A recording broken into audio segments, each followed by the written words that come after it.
নমস্কার, আমি মিলন স্যার আর আমার ছোট্ট YouTube channel online edu study পয়েন্টে সবাইকে স্বাগত জানাচ্ছি। আজ আমরা আলোচনা করব প্রেজেন্ট পারফেক্ট টেন্স অর্থাৎ পুরোঘটিত বর্তমান কাল নিয়ে। একটু যদি ক্লাসটা মন দিয়ে দেখো তো আমি তোমাদেরকে চ্যালেঞ্জ করছি, এই ক্লাসের শেষে তোমাদের প্রেজেন্ট পারফেক্ট টেন্সের গঠন নিয়ে আর কোনো সমস্যা থাকবে না। তো দেখতে থাকো। দেখো, present perfect tense. Present perfect, present মানে হচ্ছে তোমার বর্তমান, পারফেক্ট মানে পুরাঘটিত। তাহলে আমরা যদি পুরো বাংলাটা দেখি তাহলে কি হবে? পুরাঘটিত বর্তমান কাল। তাহলে পুরাঘটিত বর্তমান কাল কখন হয় না, কোনো একটা কাজ আমি এইমাত্র বর্তমান কালে এইমাত্র শেষ হয়েছে, তার ফল এখনো বর্তমানেই আছে, মানে একটু আগে আগেই কাজটা আমার কমপ্লিট হলো, শেষ হলো, এই ধরনের যদি বোঝায় তখন ভার্বের প্রেজেন্ট পারফেক্ট টেন্স হয়। তাহলে সংজ্ঞায় দেখে কি হবে না, কোনো কাজ এইমাত্র শেষ হয়েছে বোঝালে ভার্বের প্রেজেন্ট পারফেক্ট টেন্স হয়। তাহলে কখন প্রেজেন্ট পারফেক্ট টেন্স হয়ে গেল? ক্লিয়ার, এইমাত্র শেষ হয়েছে বোঝালে। বাংলা ক্রিয়া শেষে যদি আমরা বাংলা বাক্যগুলো পড়ি তাহলে আমরা কিভাবে চিনবো যেটা প্রেজেন্ট পারফেক্ট টেন্স? তাহলে বাংলা বাক্যে যেখানে ক্রিয়ার শেষে ক্রিয়াপদ থাকবে তার শেষে ইয়াছি, ইয়াছো, সাধু ভাষা এটা আমি নিয়েছি যাতে বুঝতে সুবিধা হয়, ইয়াছে যোগ থাকে।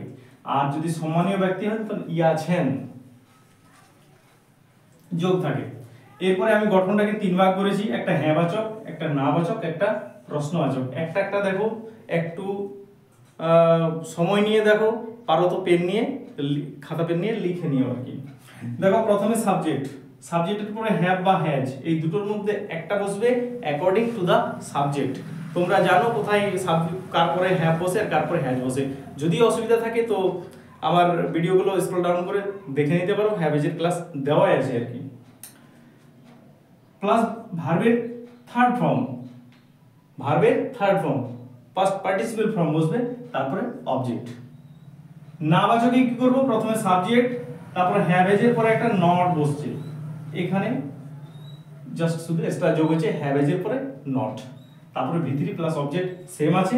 আর প্রশ্নবাচক যদি করতে হয় তো হ্যাভেজটাকে প্রথমে লিখবো যে কোনো দুটোর মধ্যে একটা, তারপর সাবজেক্ট, তারপর ভার্বের 3 নম্বর রূপ, তারপর অবজেক্ট, তারপর শেষে আমার কি বসবে? কোয়েশ্চেন মার্ক, ইন্টারোগেশন মার্ক বসবে। এই ছিল গঠন। ঠিক আছে, গঠনগুলো বারবার লিখে খাতায় কিন্তু প্র্যাকটিস করবে যারা প্রথমবার দেখছো আর কি, তাহলে তোমার কাছে এটা সহজ হবে আর কি। তাহলে চলো উদাহরণ কয়েকটা দেখে নিই এবং সেগুলোকে ট্রান্সলেট করি, তাহলে তোমরা বুঝতে পারবে কিভাবে হচ্ছে আর কি। প্রথমে দেখো, আমি ইংরেজি পড়িয়াছি, অর্থাৎ আমি ইংরেজি পড়েছি যদি চলিত ভাষায় বলি আর কি। তাহলে পড়িয়াছিটা এটি হবে পড়েছি, মানে এইমাত্র পড়াটা আমার শেষ হয়েছে আর কি। তাহলে এটাকে আমি যদি ট্রান্সলেট করি কি করব? আই এর পরে কি বসবে? হ্যাভ, আই হ্যাভ রিড, রিডে থাকছে English, I have read English. ঠিক আছে, দেখো এটা হয়ে গেল আমার সাবজেক্ট, এখানে হ্যাভেজ নিয়েছি, এখানে ভার্বের 3 নম্বর রূপ, এখানে অবজেক্ট। যদিও রিডের ফর্মটা একই আছে, ওই জন্য হয়তো তোমরা থার্ড ফর্মটা বুঝতে পারছো না, যখন আমি অন্য কোনো উদাহরণ নেব তখন বুঝতে পারবে, নিয়েছি আর কি। আচ্ছা, নেগেটিভ কি করব? আমি ইংরেজি পড়িনি, তাহলে আই হ্যাভ নট, এখানে হ্যাভের পরে নট বসলো, I have not read English. আমি কি ইংরেজি পড়িয়াছি? Have I read English?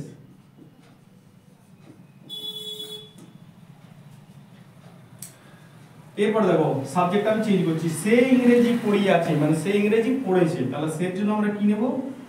হি, তোমরা সিউ নিতে পারো যদি মেয়েদের ক্ষেত্রে বোঝায়, বা তিনি ইংরেজি পড়িয়াছেন, তাহলে এখানে হি নিলেই হয়ে যাবে। হি, হি এর পরে কি বসবে? হ্যাজ।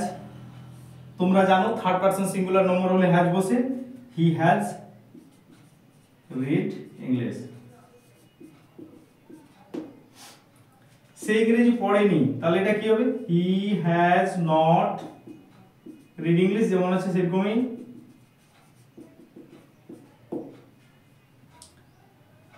সে কি ইংরেজি পড়িয়াছে? প্রথমে হ্যাজ দেব, হ্যাজ হি রিড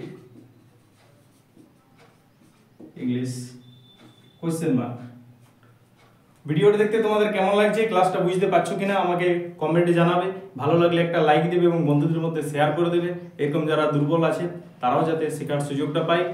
ঠিক আছে, আমাকেও একটু সাহায্য করো, একটা লাইক দিলে আমি মোটিভেট হই আরও ভালোভাবে কীভাবে ক্লাস আনা যায়। ঠিক আছে, বেশি কিছু তো চাই না, জাস্ট একটু আমাকে সাপোর্ট এবং ভালোবাসা দিলে আমি একটু এগিয়ে যেতে পারবো এবং আরও ভালো ক্লাস আনতে পারবো। তো শিখতে থাকো এবং প্র্যাকটিস করতে থাকো। দেখো এই দুটো হয়ে গেল। সে ইংরেজি পড়িয়ে আছে, হি হ্যাজ রিড ইংলিশ। সে ইংরেজি পড়েনি, he has not read English. সে কি ইংরেজি পড়িয়ে আছে, হ্যাজ হি রিড ইংলিশ। এরপর দেখো উদাহরণ একটা নিয়েছি আমি, বাবা বাজারে গেছেন, মানে বাবা বাজারে গিয়েছেন। ঠিক আছে, তোমাকে কেউ এসে জিজ্ঞেস করছে তোমার বাবা কোথায় আছে, তোমার বাবা বাড়িতে আছেন, তুমি বলছো না বাবা বাজারে গিয়েছেন, মানে গেছেন কিন্তু এখনো ফেরেননি, যাওয়ার কাজটা হয়েছে। ঠিক আছে, এইমাত্র বেরিয়েছেন তিনি আর কি। তাহলে কোনো একটা কাজ এইমাত্র হয়েছে, সংগঠিত হয়েছে, এরকম বোঝালে তো আমার পারফেক্ট টেন্স হচ্ছে না। তাহলে বাবা বাজারে গেছেন আর কি। তাহলে ফাদার, ফাদার পরে কি বসবে, হ্যাজ। এটা third person singular number, has. দেখো গো মানে যাওয়া, পয়েন্ট মানে গিয়েছেন 2 নম্বর। আর থার্ড ফর্মে কি হয়, গান। Father has gone to market, market. এরপর দেখো বাবা বাজারে যাননি, মানে বাড়িতেই আছেন। ফাদার হ্যাজ, শেষে একটা নট বসছে আর কি, হ্যাজ এর শেষে হ্যাজ নট, তারপর যা আছে তাই গান টু মার্কেট। বাবা কি বাজারে গেছেন, ফাদার হ্যাজ, সরি এখানে কি বসবে, প্রথমে হ্যাজ বসবে, has father gone to market।